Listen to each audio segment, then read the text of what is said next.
Hello friends, आज आम जाना म्यूचुअल फंड कौन। म्यूचुअल फंड हूँ गोटे पूल ऑफ इन्वेस्टमेंट।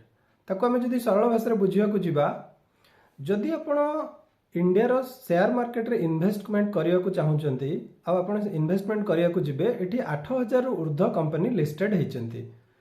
तेणु आपण गोटे कंपनी ता भर बाछिए आउ से कंपनी आपको भल रिटर्न दब कि आगू को जाकि से कंपनी मार्केट रू भैनिश होटा हूँ डिफिकल्ट पाठ। आपणकर जदि सफिशिएंट फंडामेंटल नॉलेज थिबो कंपनी को एनालिसिस करिवार फंडामेंटल एनालिसिस करिवार नॉलेज थिबो ताहले जाइए आपण गोटे कंपनी को सिलेक्ट करि परिबे। द्वितीय कथा होची एठी जो कंपनी लिस्टेड होइचंती तांकर शेयर प्राइस टंकाटेरु आरंभ करिकी आपण जदि देखिबे लाख 1.5 लाख टंका पर्यंत भी गोटे शेयर रो कॉस्ट। तो आपण केते टंका नेकी गले आपण गोटे शेयर किनिबे बा किछि शेयर किनिबे आपण को सफिशिएंट हबो। तो दीटा जिनिस आपको दरकार। गोटे हूँ आपंकर शेयर विषय आपंकर फंडामेंटल एनालिसिस करिवार नॉलेज थिबा दरकार बा एक्सपीरियंस थिबा दरकार। दुई रे आपको सफिशिएंट फंड थिबा दरकार। तो ये दीटा जिनिस को सॉल्व करने आसला कौन ना म्यूचुअल फंड। म्यूचुअल फंड रे गोटे पूल ऑफ इन्वेस्टमेंट बा एका थरे के बहुत लोक गोटे म्यूचुअल फंड कंपनी को पैसा दियंती। तो म्यूचुअल फंड कंपनी रो तार रिसर्च पर्सन अच्छंती बा fund manager experienced fund manager अच्छंती जो माने कि शेयर को पिक करंती बा से कंपनी को एनालिसिस करिकी कंपनीज मान को नहीं कि गोटे बास्केट तैयारी करंती।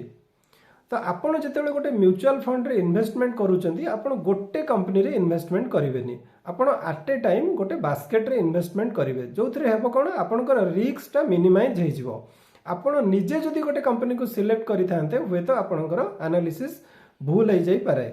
किंतु आपण जो गोटे बास्केट रे इन्वेस्टमेंट करूचंती जदि आपण सेही बास्केट रे जत्ते कंपनी अच्छंती सपोज किछि कंपनी भलो परफॉर्मेंस कला आगु को जाई कि किछि परफॉर्मेंस भलो करि पारलानी ताहले भी आपण गोटे एवरेज रिटर्न पाइबे।